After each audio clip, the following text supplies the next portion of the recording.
Bismillahirrahmanirrahim. Assalamualaikum warahmatullahi wabarakatuh. Selamat datang teman-teman semuanya pada video presentasi kita hari ini, yaitu dari kami dari kelompok 1. Yang terhormat kepada Ibu dosen kita, Ibu Dr. Ulfia Rahmi SPD MPD selaku dosen kita pada hari ini.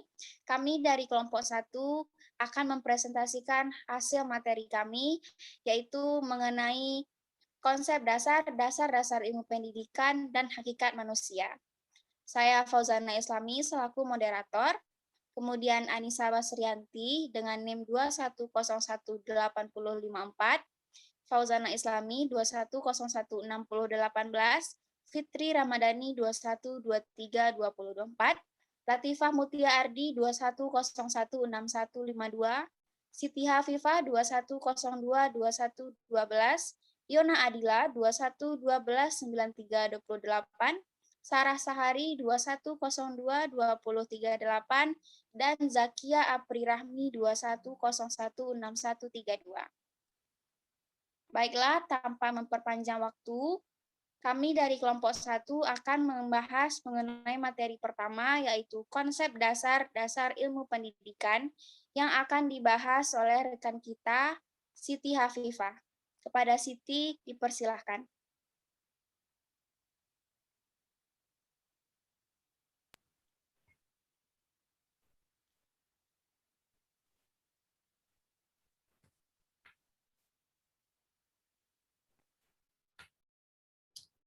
Baiklah, saya Siti Hafifah sebagai pemateri pertama. Di sini saya akan menjelaskan tentang konsep dasar ilmu pendidikan.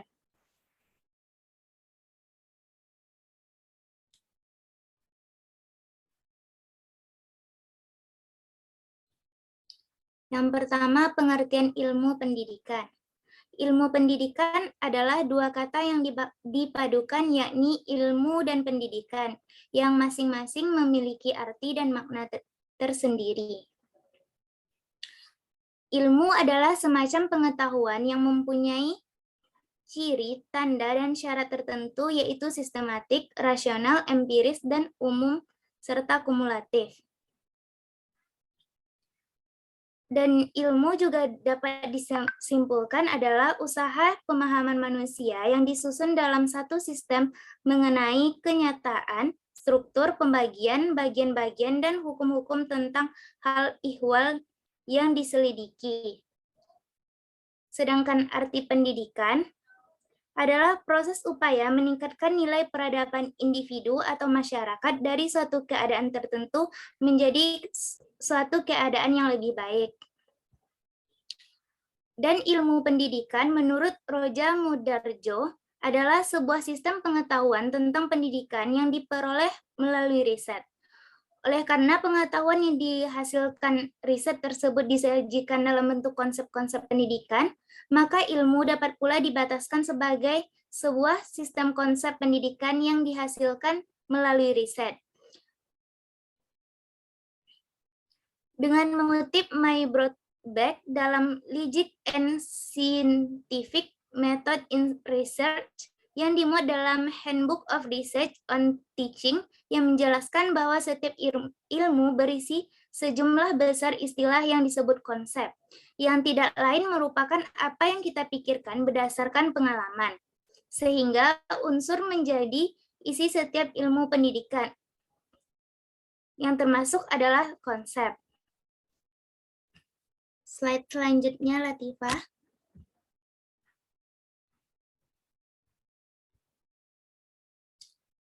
Yang kedua, ilmu pendidikan. Ilmu pendidikan dibagi atas 5. Yang pertama, ilmu pendidikan sebagai ilmu. Pendidikan sebagai ilmu yaitu pendidikan, perenungan tentang pendidikan. Dalam arti luas, ilmu pendidikan yaitu ilmu pengetahuan yang mempelajari soal-soal yang timbul dalam praktek pendidikan. Yang kedua, ilmu pendidikan sebagai teoritis. Pendidikan sebagai ilmu teoritis adalah pendidikan dilaksanakan berdasarkan teori yang sudah ada untuk mempermudah jalannya pendidikan. Yang ketiga, ilmu pendidikan sebagai empiris. Ilmu pengetahuan empiris memiliki arti objeknya. adalah situasi pendidikan yang terdapat pada dunia pengalaman manusia. Yang keempat, ilmu pendidikan sebagai praktis. Praktis karena memberikan pemikiran tentang masalah dan ketentuan pendidikan yang langsung ditujukan kepada perbuatan mendidik. Yang kelima, ilmu pendidikan sebagai normatif. Ilmu pengetahuan normatif berdasarkan atas pemilihan antara baik dan buruk untuk menuju kemanusiaan yang baik. Baiklah, itu penjelasan dari saya. Selanjutnya dikembalikan ke moderator.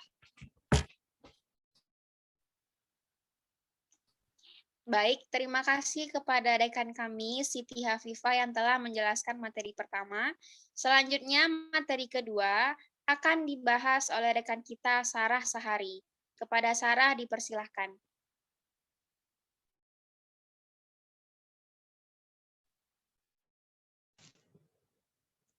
Baiklah, saya Sarah Sahari akan melanjutkan pembacaan materi.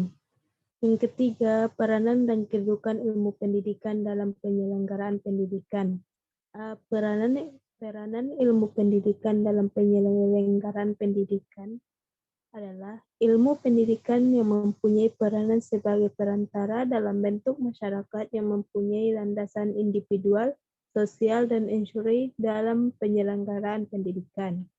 B. Kedudukan ilmu pendidikan dalam penyelenggaraan pendidikan, di mana kedudukan ilmu pendidikan itu berada di tengah-tengah ilmu yang lain dalam penyelenggaraan pendidikan.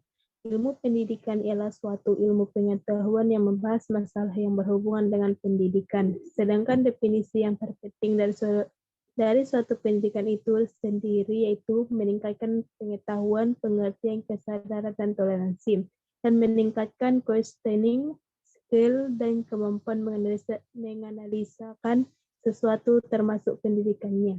Sekian, terima kasih.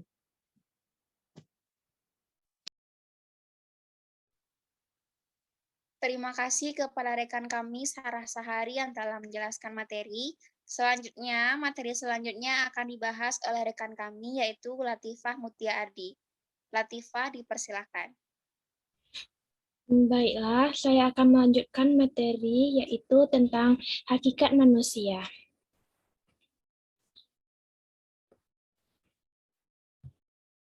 Hakikat manusia memiliki beberapa poin, yaitu manusia sebagai makhluk Tuhan, manusia sebagai kesatuan badan roh, ketiga, manusia sebagai makhluk individu, yang keempat, manusia sebagai makhluk sosial. Pertama, manusia sebagai makhluk Tuhan, yaitu menurut kreasionisme sebagai makhluk Tuhan menyatakan bahwa beradanya manusia di alam semesta sebagai makhluk ciptaan Tuhan. Untuk meyakini hal ini tidak dapat dibuktikan dengan akal tetapi berdasarkan keyakinan agama. Contohnya, bila tidak melakukan ibadah, takut siksaan dari Tuhan Yang Maha Esa. Yang kedua, aspek manusia sebagai kesatuan badan roh.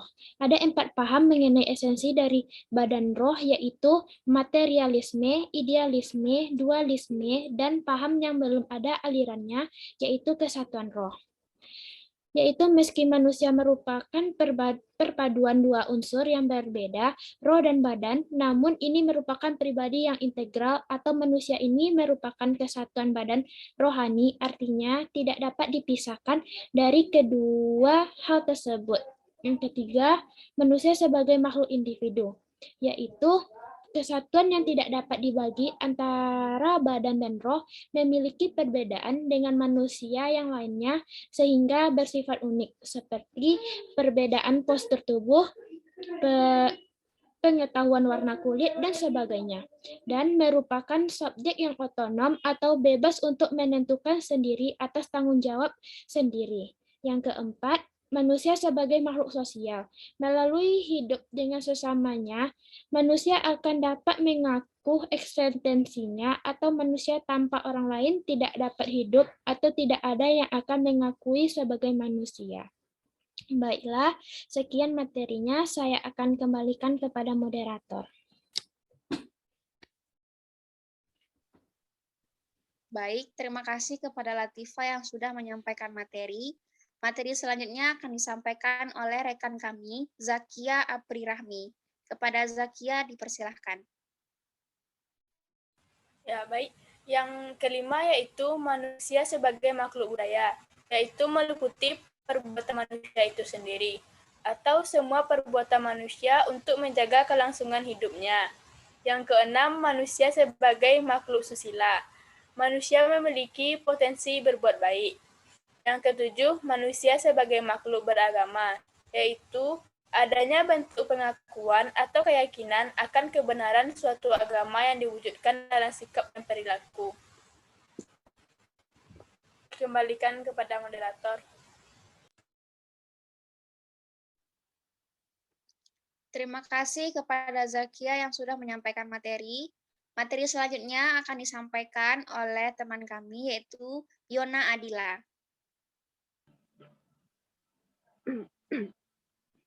Baiklah, pada kali ini kami akan membahas studi kasus mengenai seorang guru pesantren yang memperkosa 12 santriwatinya sendiri. Berikut cuplikannya. Seorang guru pondok pesantren di Bandung, Jawa Barat tega melakukan tindakan pemerkosaan pada 12 santriwati di tempatnya mengajar. Sang guru tersebut juga sekaligus pemilik pondok pesantren Manarul Huda Antapani, Bandung, tempatnya mengajar. Heri Wirawan namanya, guru yang melakukan pemerkosaan terhadap 12 santriwatinya tersebut telah melancarkan aksinya sejak 2016. Ironisnya, dari korban 12 santriwati yang diperkosa, beberapa di antaranya ada yang melahirkan. Diduga aksinya tersebut dilakukan mulai dari tempat pondoknya mengajar, hingga ada yang dilakukan di hotel. Baiklah, kami menanggapi pada kasus ini, kami melihatnya sangat miris. Seorang guru pesantren yang memahami ilmu agama tega melakukan hal tersebut kepada santriwatinya sendiri. Lalu di manakah letak rasa malunya sebagai makhluk ciptaan Tuhan? Di mana rasa hormatnya sebagai laki-laki kepada seorang wanita yang padahal dirinya sendiri dilahirkan dari rahim seorang wanita. Sebagai seorang pengajar, harusnya dia dapat memberikan contoh yang baik kepada anak muridnya dan juga orang lain. Apalagi ia seorang guru pesantren yang memiliki pengetahuan agama tinggi. Beliau memang orang yang berpendidikan, tapi beliau hanya menginjak ilmu agamanya tersebut, namun tidak mengamalkannya. Perbuatannya ini tentu sangat menentang pada hakikat manusia serta hak asasi manusia. Hakikat sebagai makhluk Tuhan dan makhluk yang beragama maupun sebagai makhluk yang berbudaya ataupun bersusila. Itulah sebabnya sangat pentingnya diterapkan pendidikan karakter kepada anak mulai dari usia dini. Karena dengan ilmu pendidikan, seseorang dapat berpikir mana yang benar, mana yang salah, dan mana yang baik dan mana yang buruk. Karena itulah dikatakan ilmu pengetahuan sendiri dapat membuat seseorang menjadi mulia. Baiklah, sekian pembahasan studi kasus dari saya. Kembali ke moderator. Terima kasih kepada rekan kami, Yona Adila, yang telah menjelaskan studi kasus terkait materi yang kami sampaikan pada hari ini. Terakhir, kesimpulan akan saya bacakan sendiri. Konsepnya ialah dasar-dasar ilmu pendidikan merupakan sebuah ilmu yang mengkaji hubungan tentang bagaimana seseorang yang akan menjadi calon guru di masa yang akan datang melakukan pembelajaran kepada murid-muridnya di masa yang akan datang, dan diajarilah dasar-dasar ilmu pendidikan di suatu saat nanti akan berguna untuk mereka bisa mengajarkan yang baik kepada anak muridnya. Tujuan dari ilmu pendidikan ialah untuk mengembangkan individu, baik jasmani maupun rohani secara optimal, agar mampu meningkatkan hidup dan kehidupan diri, keluarga, dan masyarakatnya.